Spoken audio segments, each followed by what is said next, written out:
4 নম্বর বিষয় বলি, আমাদের বাসা বাড়িগুলো এখন শয়তানের বাসায় হয়ে গেছে। আমাদের বাসা আসলে কার বাসা? শয়তানের বাসা। আপনারা হয়তো বুঝেন নাই কিভাবে শয়তানের বাসা হয়ে গেছে। প্রিয় ভাইরা, সম্মানিত বোনেরা, গ্রাজুয়ালি আমরা শয়তান এর তাবেদারি শুরু করে দেই। গ্রাজুয়ালি শয়তান আমাদের বন্ধু হয়ে যায়। কখন আপনি হয়তো বুঝতেও পারেন না শয়তান কিভাবে আপনার বন্ধু হয়ে যায়। এই যে ধরুন আপনি মাহফিলে আসেন না, আপনি হয়তো রাস্তায় বসে আড্ডা দিচ্ছেন, কেউ হয়তো বলবে রাস্তা থেকেই তো শোনা যায়, যাওয়ার দরকার কি, একটু চা খাচ্ছে, কথা শুনছে, অন্যের সাথে গল্প করছে। এর মধ্যে যে শয়তান তার উপর বিজয়ী হয়ে গিয়েছে, প্রবল হয়ে গিয়েছে, সে বুঝতে পারে নাই।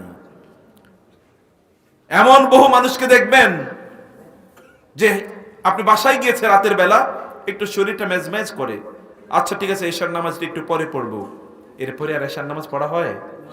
এর মধ্যে শয়তান এসে তার শরীর টিপানো শুরু করে দেয়। ফজর নামাজের কথা নাই বললাম, আমি সেটা বাদই দিলাম, কারণ অধিকাংশ লোকে এশার আগে তারা ঘুমায় না, কিন্তু বাসায় যায় যখন একটু ক্লান্ত হয়ে, সারা সন্ধ্যা পর্যন্ত কোথাও আড্ডা মেরেছে, বাসায় গিয়েছে, যাওয়ার সময় একটু, যাওয়ার পর একটু খেলো, একটু চা খেলো, একটু গল্প করলো, আচ্ছা নামাজ পড়বনি, আচ্ছা পড়বনি, মা ডাক দিচ্ছে নামাজ পড়ুন, স্ত্রী ডাক দিচ্ছে নামাজ পড়ুন, অথবা স্বামী বলছে তুমি নামাজ পড়ো, অথবা কেউ আপনাকে উৎসাহিত করছে আপনাকে নামাজ পড়ার জন্য, আপনি বলছেন আচ্ছা একটু পর পড়বো, একটু পর পড়বো, আপনি হয়তো বিছানায় শুয়ে আছেন, কিছুক্ষণ পর আপনার ঘুম চলে এসেছে।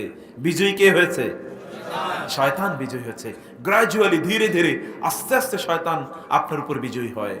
আপনি হয়তো ভালো কাজ করছেন, আপনি নামাজ আদায় করছেন, আপনি হয়তো রোজা রাখছেন, কিন্তু এর মধ্যে বন্ধুদের আড্ডায় পড়ে হয়তো একটু মিথ্যা কথা বলে ফেলছেন, গালিগালাজ করছেন, হতে পারে যে একটু খারাপ জিনিসের নেশাও আপনার মধ্যে তৈরি হয়ে গেছে।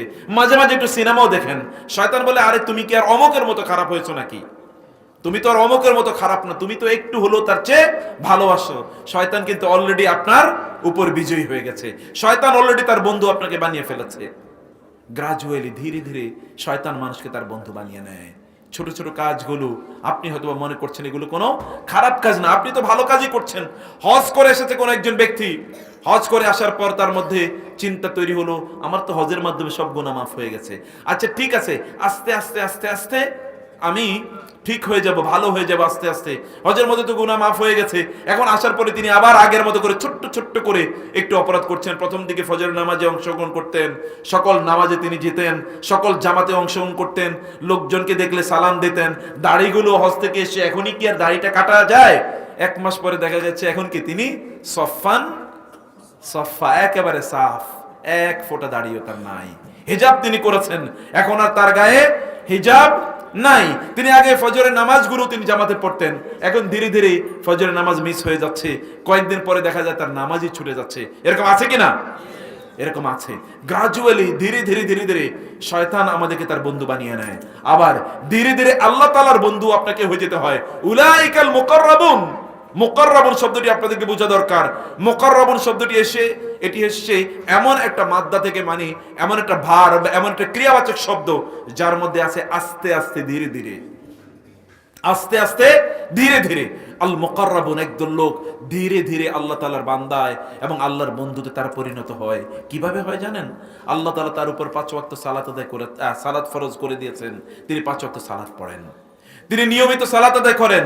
এই সালাত আদায়ের পর তিনি আবার এক্সট্রা নামাজ পড়া শুরু করে দেন, তিনি নফল আদায় করেন, তিনি তাহাজ্জুদের নামাজ আদায় করেন, তিনি কোরআন তেলাওয়াত করেন, তিনি আল্লাহ তাআলার জিকির করেন, তিনি রোজা রাখেন, কেবলমাত্র রমাদানই রোজা রাখেন না, তার বাইরেও তিনি রোজা রাখেন। আস্তে আস্তে আস্তে আস্তে তিনি আল্লাহ তাআলার প্রিয় বান্দায় রূপান্তরিত হয়ে যান। এমন একটি সময় থাকে যে আল্লাহ তাআলা এই বান্দাকে এতটা ভালোবাসেন যে এই বান্দার সকল অঙ্গ প্রত্যঙ্গ পর্যন্ত আল্লাহর নির্দেশে তখন পরিচালিত হয়। আপনাকে আল্লাহর কাছে আসতে হয় গ্রাজুয়ালি, কিন্তু শয়তান আমাদেরকে আল্লাহর কাছে আসতে দেয় না। আমাদের কাছে শয়তান খারাপ জিনিসগুলোকে আস্তে আস্তে আমাদের কাছে খুবই উপভোগ্য এবং আনন্দজনক করে দেয়। অনেক আনন্দ ঘন আমাদের সামনে শয়তান করে দেয়। এমন একটা সমাজ আপনি দেখবেন যে সমাজে খারাপ কাজগুলোই সবচেয়ে কি, খারাপ কাজগুলোকে সবচেয়ে বেশি, এবং খারাপ কাজগুলোই অন্যরা অনেক বেশি উপভোগ তারা করে থাকে।